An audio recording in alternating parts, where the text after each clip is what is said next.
Hi and welcome back to Charlie's Journey. If you're new here, I hope that you stay and you subscribe. For all my returning subscribers, hope everyone's good, and thank you for the continued support. Guys, the comments, the emails, they're absolutely lovely, so thank you so much. I feel like I've already hit my objective, but the fact that it's just continuing is just making me so happy. And I was nervous to start this channel at first. Well, I was slightly nervous to start this channel at first, but I'm glad that I have, because it does seem to be very helpful. So anyway, let's get into it today. We're going to talk about the next stages of my journey. If this is the first time you're watching my videos, I would definitely advise you to go and watch my first set of videos, because each video is a continuation of the last, so it will make much more sense if you do that. So I think the last thing I spoke about is the fact that I had a bit of a nice time, a nice period after leaving the organisation, after telling my loved ones that I'd left. I did have a bit of respite from my difficulties when I started my new job. Really enjoyed that, and was making new friends and had started experiencing new things that I hadn't experienced before. So I was having a good time. Then lockdown happened in March 2020. We all know what happened. And for a month and a bit, maybe about 6 weeks, my job had locked down as well. So we weren't going into work. And during that period, I began to be left alone with my thoughts because of the substantial amount of time that the world basically just seemed to have stopped. Two things happened. One, I got slightly scared that it was Armageddon,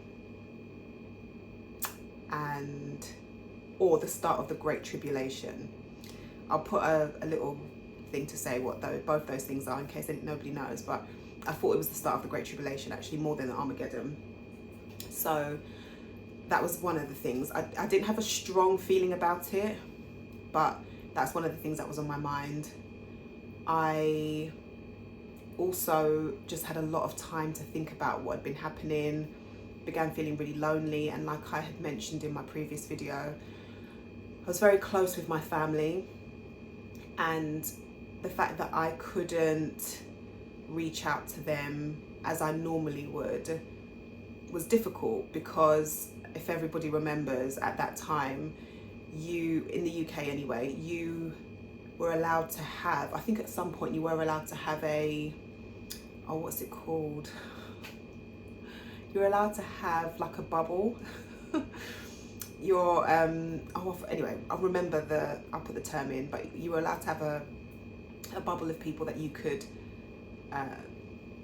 spend time with, but it had to be the same group of people anyway. And I missed my family. I really missed my family, and I started to feel extremely lonely. And I think that's when it sort of hit, as I said, things started to hit me like, okay, wow, this is real. I'm no longer part of all of this, as in being a Jehovah's Witness anymore. Because although my mother wasn't speaking to me the way that she used to, she would occasionally send me messages or emails, and this is not bashing her or the religion at all, it's just that's what they're taught. And I think that a lot of Jehovah's Witnesses at the time thought that that was the end, the start of the end. And I know that she was really concerned for me, and very much like, are you seriously going to stay out there in the world rather than coming back and making sure that you are able to save your life, basically? And yeah, again, that was difficult because I was grappling with that in my own mind. Although, as I said, it wasn't something that was prominent and very strong within me, I did think, could this be it? I think every ex-Jehovah's Witness has that moment where they think, oh my God, imagine this is actually it. However, like I've said before, I was so done by that point anyway, that I had made peace with my maker and had decided that if everything I had learned was true, then I was happy to accept my fate, so to speak, my future, which would be losing my life, if it meant that right now I was still able to live for myself, live for my children, and have some kind of semblance of happiness in my life.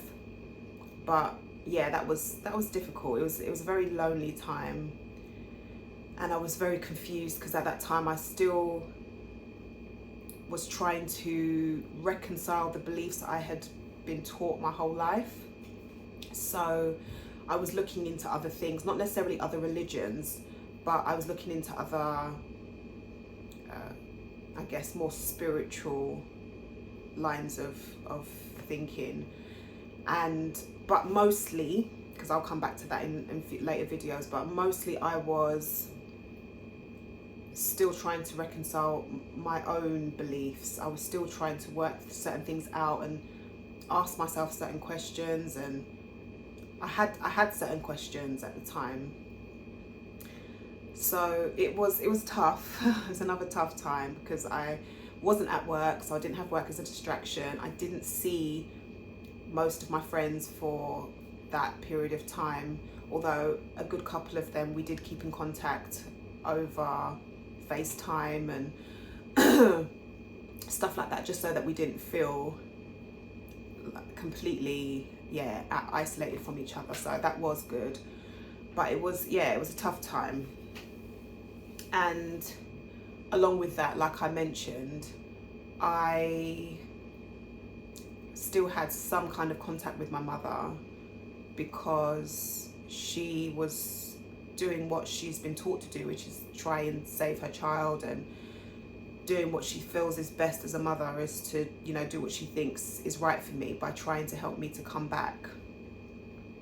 And I wanted the best of both worlds. I wanted to be able to have left that organisation behind, but I wanted to still have my relationship with my family. And I really tried to do that. I really wanted to have that. And as long as my mum was contacting me periodically, even if it was every few weeks, I was happy with that. And she did sometimes call me, actually. She did sometimes call solely to try and encourage me to come back. And that's, I think, I believe that's the only way that a Jehovah's Witness can comfortably, due to their conscience, they can comfortably have contact with somebody that is a family member that has left, is if they know that the reason they're contacting them is because they're trying to get them to come back. So our conversation centered around, am I coming back? It wasn't like, how are you? Well, obviously, how are you? But, nothing else other than, right, so what are you doing? Are you coming back? Have you had your time now? It's been a few months now. Are you not ready to return? And at the time, as I said, because I just wanted my mum in my life, I was happy to have those conversations. And like I said, I was grappling with trying to work things out for myself. I still I had questions that were unanswered. There were teachings that I held from, I held dear to my heart from the time I was young, that I now was thinking, I don't know about this anymore, and why is that? And I was questioning a lot of things. And I think the encouragement that Jehovah's Witnesses would, the encouragement they would have for a person like me is to have a Bible study. And that's what my mum would continuously say. Why don't you just come back and have a Bible study? Why don't you just come back and, you can have those questions? And I was like, why can't you just answer the questions? Why I don't want to have a study. I want somebody to answer me directly. And I think I spoke to my sister once on the subject as well, similar sort of vein, had questions for her. And yeah, it was the same sort of encouragement to have a Bible study, come back and have a Bible study. And I would be lying if I said that for a millisecond it didn't cross my mind of, should I? Because at least I'd have my family back. But I always made it clear to my mother, my sister, that if I did come back, it would only be because I wanted them in my life. It wouldn't be because I wanted to come back. It wouldn't be because it's what makes me happy, because I think it's the right thing to do. It would literally only be because I would want them back. And I said to them, and I'm not a hypocritical person, you know, I know how seriously a lot of Jehovah's Witnesses take their beliefs, and how devout a lot of them are, and how a lot of them really truly believe the things that they're taught, the interpretation that comes down from the governing body. They really genuinely believe that is what the Bible is telling them to do. These things are accurate, etc.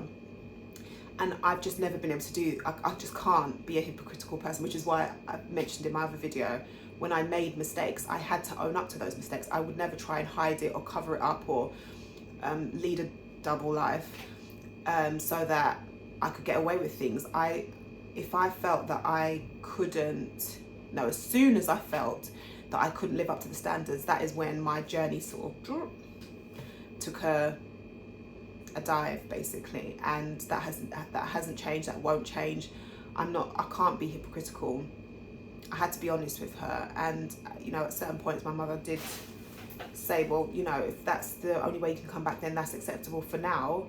But obviously with time, we would expect you to, those feelings to change, and for you to be back because of your love for Jehovah and your love for, you know, his word and what he teaches and etc. But I felt nothing. I felt nothing for that. I just wanted my family. And for the first time, I felt truly on my own. And I was truly on my own, because it was me and my children. And up until that point, I had always, due to low self-esteem, due to low self-esteem and my poor mental health at the time, I never had the belief that I could do anything without the assistance of anybody else. I always felt as though I needed support from somebody. And don't get me wrong, I'm not saying that, oh yeah, every person's an island and I'm an island and that's fine. I'm just saying that I genuinely just thought I was the type of person that would never, put in this scenario, would never mentally, emotionally survive. I needed to have that support. And as I said, I was very close with my family, so I just wanted the best of both worlds.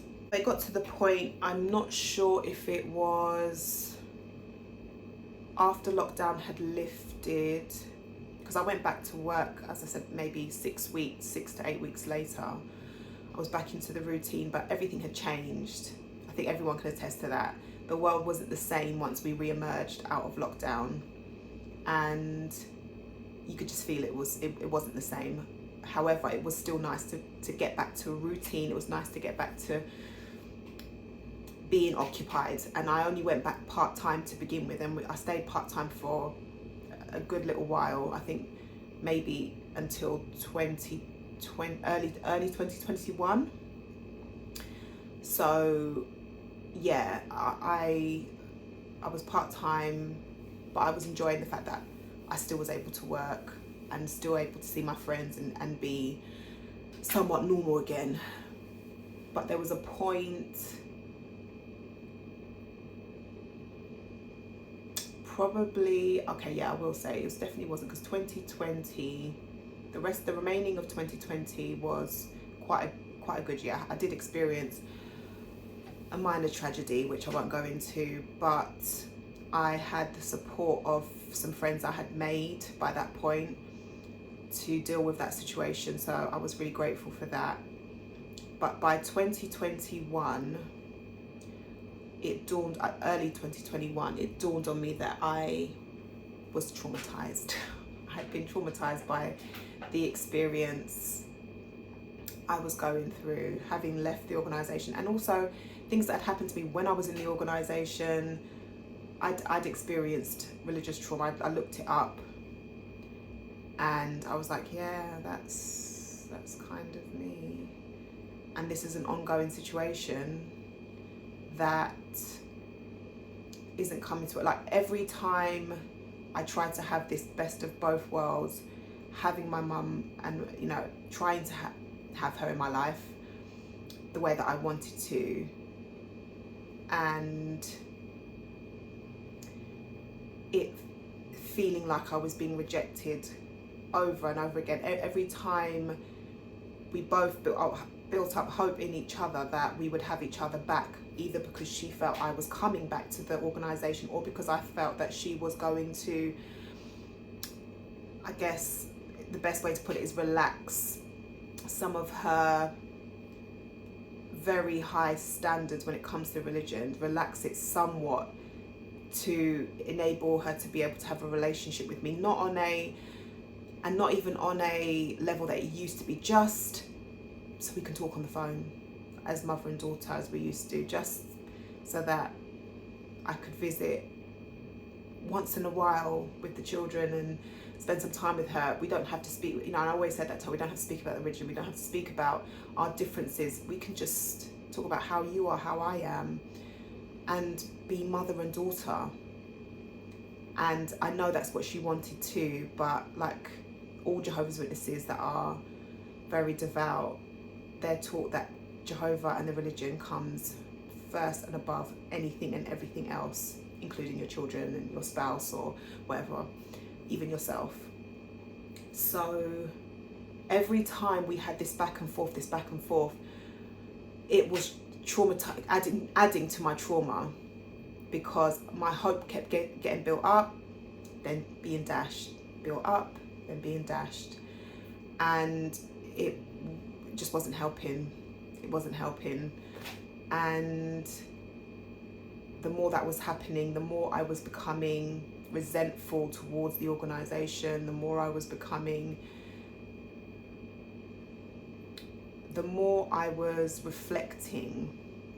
on the things that I didn't feel were right about the religion, and the more I then started to look into the religion for myself, which is something that any Jehovah's Witness will tell you is a no-no. You don't look into the religion outside of the religion. You look into it and you study it while you're in it, using their publications and their suggested materials, but you would never, ever research the religion outside of that. You wouldn't go on Google, you wouldn't seek any external sources to do any kind of research on the organisation. It's seen as almost forbidden, if not forbidden, and they label you an apostate, which is basically an enemy of God. But worse than anything you could ever do is that.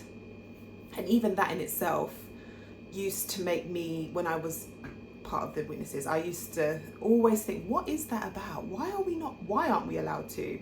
What is so tragic about, you know, if we have the truth, as the witnesses like to call it, then doing outside research will not make a blind bit of difference to that, because what we have is the truth. The truth can only ever be the truth. It's never going to be anything but the truth.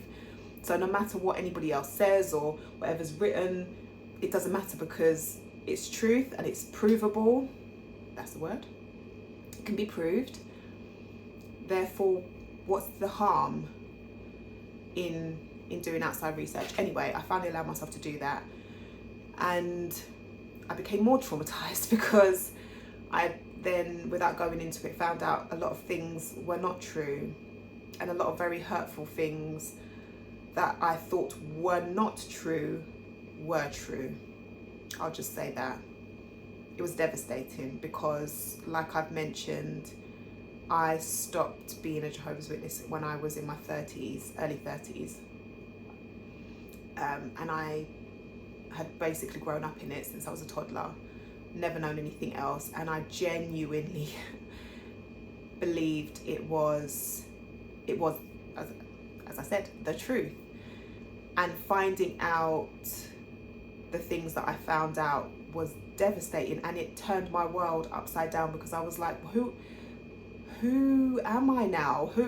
What is life? What is life? I genuinely, oh, that makes me feel emotional. I'm not gonna get emotional, but again, when I talk about these things, it just takes me back. It was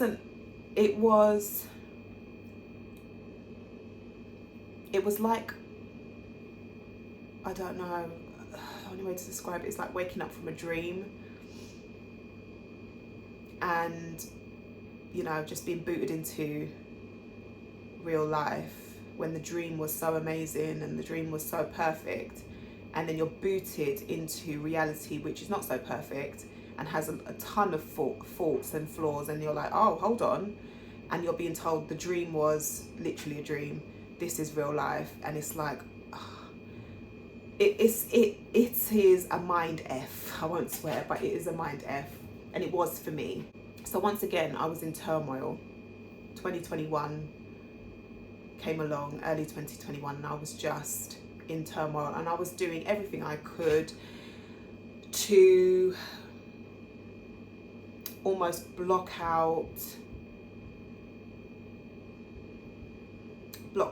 all of that out.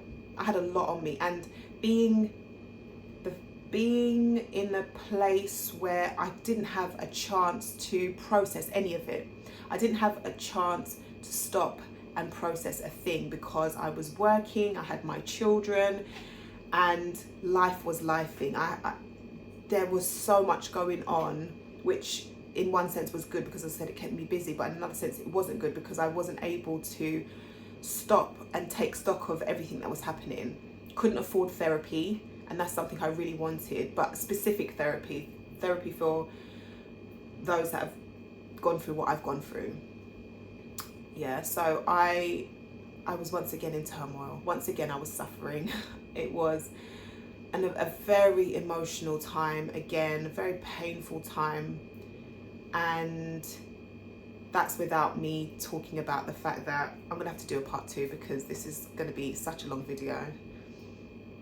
Yeah, I'm gonna do a part 2. So if you see me wearing the same outfit, it's because I'm gonna do a part 2. This is just, yeah, it's way too long. But yeah, I'm gonna come back and I'm gonna do a part 2. Please stay tuned for that. Thank you for watching this video. Thank you for watching this video, if you stayed this long. I upload every Wednesday and Sunday, so part 2 will go up on Sunday. Look out for that. And if you haven't subscribed already, please subscribe. Please share your thoughts and your comments. I always keep my window open so people can just see me. No, I always keep my email in the description box, so that if anybody does want to speak to me a bit more one-on-one, then feel free to do that. And I'll see you on the next video.